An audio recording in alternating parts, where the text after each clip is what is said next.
Entonces, estas son problemáticas que siguen allí y que, insisto, riñen con una normativa que plantea como principios el acceso preferente a las víctimas, que en el caso de las graves violaciones de los derechos humanos no se pueden oponer las reservas legales. Si tenemos una normativa que avanza sustancialmente en ese caso, pero el hecho de que se sigan imponiendo trámites extralegales, por ejemplo, para el acceso a la información, ya constituye una barrera y habrá que preguntarse hasta qué punto eso se resuelve con la nueva institucionalidad. Algo que preocupa es que las referencias son muy pocas, tanto en el acuerdo de paz como en la propia normativa de implementación del acuerdo. Y en ese sentido, pues, persisten retos importantes. Frente a estas realidades, de todas maneras se ha puesto en marcha un proceso o una estrategia que se llama el Registro Especial de Archivos de Derechos Humanos. Esto es un registro que se ha generado para tratar de ubicar fuentes documentales en diversas regiones del país. Hasta el momento se han registrado alrededor de 1.500 archivos en 7 regiones del país, y precisamente quizás el hecho más documentado es precisamente el desplazamiento forzado. O sea, hay una gran cantidad de documentación, una gran cantidad de información escrita y testimonial sobre desplazamiento. Voy a leer los primeros 5, de todas maneras hay una presentación que vamos a circular.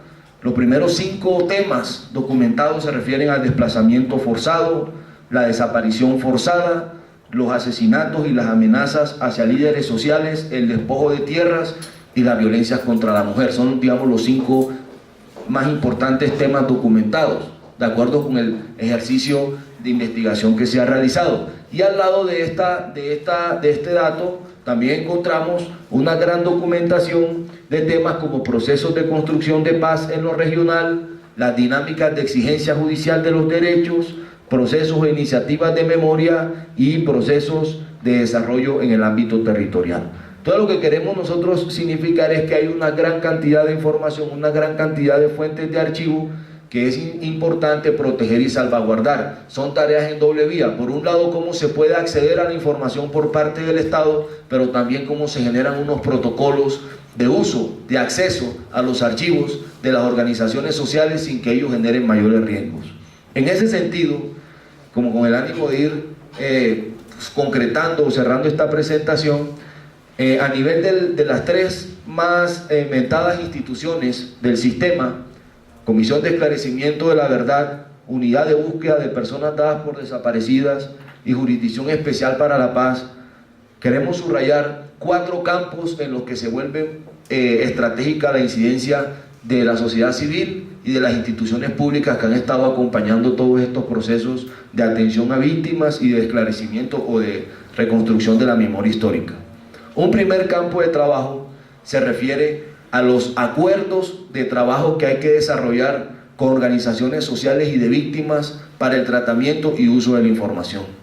En un primer diagnóstico que se hizo a nivel territorial, encontramos que hay 3 tipos de instituciones, como se dice en el colegio, que pierden el año en este tema, en su relacionamiento con sociedad civil, que son algunas instituciones públicas, también actores universitarios y medios de comunicación.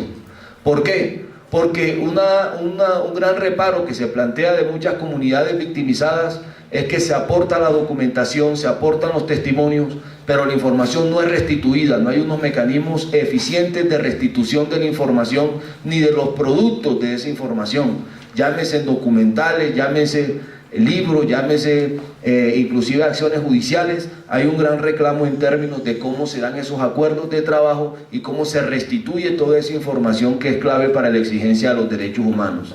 Entonces, ese es un primer aspecto donde es necesario conjuntar esfuerzos en el acompañamiento a esos acuerdos de trabajo con organizaciones de sociedad civil y con víctimas, para que evidentemente haya un flujo de información respetuoso, digno y que no genere mayor revictimización.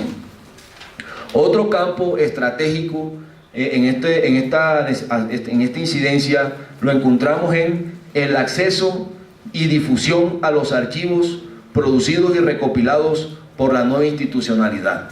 Es decir, ¿qué va a pasar? Aquí tendríamos que formular una pregunta, y es: ¿qué va a pasar con toda esa información que recopile la Comisión de Esclarecimiento de la Verdad? ¿Qué va a pasar con todos esos testimonios, con todos esos archivos? ¿Qué va a pasar? Y la pregunta es si la sociedad colombiana va a tener la posibilidad de seguir interrogando esos archivos para generar nuevas iniciativas de memoria. La experiencia internacional lo constata. Aquí está el maestro Castillejo, que ha estudiado profusamente el tema. Indica que el hecho de tener comisiones de esclarecimiento o escenarios de justicia especial no garantiza necesariamente la salvaguarda de esa información ni la pluralización de esos archivos. Y ahí va a ser muy importante entonces la incidencia que haga la sociedad civil para que ojalá esos archivos y esa información estén abiertos a los diversos usos sociales, jurídicos y pedagógicos que se le quiera conferir. Otro campo que también estimamos de suma pertinencia, al cual hay que hacerle mucho seguimiento, es al tratamiento de las narrativas testimoniales. Si bien es cierto, es central la voz de la víctima, esa reivindicación de la voz de la víctima también requiere un acompañamiento muy especial, ¿cierto? Escenarios de confianza, escenarios que no pongan en riesgo su vida, su seguridad personal, que vayan acompañados de un proceso pedagógico y psicosocial, ¿cierto? Que es una de las reclamaciones más visibles, para que evidentemente las narrativas testimoniales pues se constituyan en llaves para el esclarecimiento histórico y sirvan como elementos también de visibilización pública.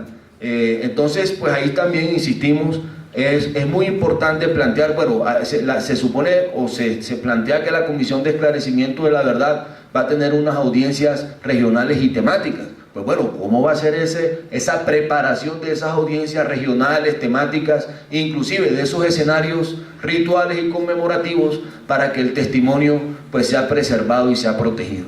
Y otro de los aspectos en los cuales estamos llamando la atención, tiene que ver con el acceso y difusión de los archivos del Estado. Aquí hablamos en la política pública de archivos de derechos humanos, hay distintos archivos o distintas agrupaciones documentales que resultan de especial interés. Hablamos de los archivos del sector de seguridad, pero también de toda la institucionalidad, la unidad de víctimas, la unidad de tierras, los archivos del Ministerio Público, los archivos judiciales. La pregunta es, ¿cuáles van a ser los mecanismos efectivos para la transferencia, el intercambio de información y el acceso a esos archivos que son esenciales para el esclarecimiento histórico? Entonces, para recuperar, son 4 campos en los cuales consideramos que es muy importante la incidencia. ¿Cómo se van a dar los acuerdos de trabajo con las organizaciones sociales y de víctimas? El acceso y difusión de los archivos producidos y recopilados por la nueva institucionalidad, el tratamiento de las narrativas testimoniales y el acceso y difusión de los archivos producidos y recopilados por parte del Estado. Quiero cerrar con algunas propuestas que algunas organizaciones de sociedad civil han planteado en los territorios. Una de estas propuestas se refiere a la construcción de redes regionales y nacionales de gestores de archivos para que este seguimiento se haga tanto en el ámbito local como en el ámbito nacional. Por otra parte, se ha planteado la necesidad de avanzar en procesos pedagógicos para la pluralización de esos archivos, ¿cierto? Para que queden unas capacidades consolidadas en las organizaciones sociales acerca de cómo darle este tratamiento a la información. Por otra parte, ya lo hemos dicho, es muy importante tomar instrumentos como, hay un instrumento que se llama el Protocolo de Gestión Documental, que es un instrumento producido por el Centro Nacional de Memoria Histórica, el Archivo General de la Nación, para mirar esas reglas y esos acuerdos, cómo se van a suscribir entre sociedad civil y Estado, pero teniendo como base siempre los principios de voluntariedad y supremacía de los derechos humanos. Y también otra de las propuestas que se ha hecho es el de construcción de plataformas comunes para visibilizar precisamente esos repertorios documentales y testimoniales que se han venido tejiendo en las diversas regiones del país. Esas son algunas de las iniciativas. Queremos insistir con que hay unos avances, algunos instrumentos: la política pública de archivos de derechos humanos, el protocolo de gestión documental, un instrumento que se llama el registro especial de archivos, que es como un mapeo de diversas fuentes en los distintos territorios del país, que yo creo que es muy importante que se avance en la apropiación social y en su utilización para incidir en la nueva institucionalidad. Yo cerraría por ahí agradeciéndole la posibilidad de compartir estas ideas. Muchas gracias. Muchas gracias. Ahora invitamos al profesor Alejandro Castillejo, que nos hablará sobre procesos, mecanismos y necesidades de articulación entre la Justicia Especial para la Paz y la Comisión para el Esclarecimiento de la Verdad. Bienvenido, profesor. Bueno, muy buenas tardes. Agradeciéndole a CODES la invitación a compartir algunas ideas. Venía con la intención de conectar el tema de la Comisión de Esclarecimiento, desplazamiento forzado y bueno, la palabra mecanismos, la palabra archivo, que es un debate fantástico, entre otras cosas, testimonios, miles de cosas que se podrían decir alrededor de todo eso. Bueno, yo soy, primero que todo tengo que decir que yo soy antropólogo y mi visión de estas cosas normalmente opera en el escenario inmediato de la vida diaria. De ahí es desde donde yo veo la paz, de ahí veo los archivos, de ahí veo la comisión, de ahí veo muchos de los temas en los que he estado envuelto en los últimos años. Tuve la fortuna en algún momento de trabajar en el archivo precisamente de la Comisión Sudafricana y entender el enredo de poder entrar a un archivo después de que ha pasado ese proceso. En ese mismo contexto tuve la oportunidad también de trabajar directamente con organizaciones de mujeres víctimas de asesinatos selectivos en Sudáfrica y adicionalmente con grupos de excombatientes también en Sudáfrica, todos relacionados con la Comisión de la Verdad ya.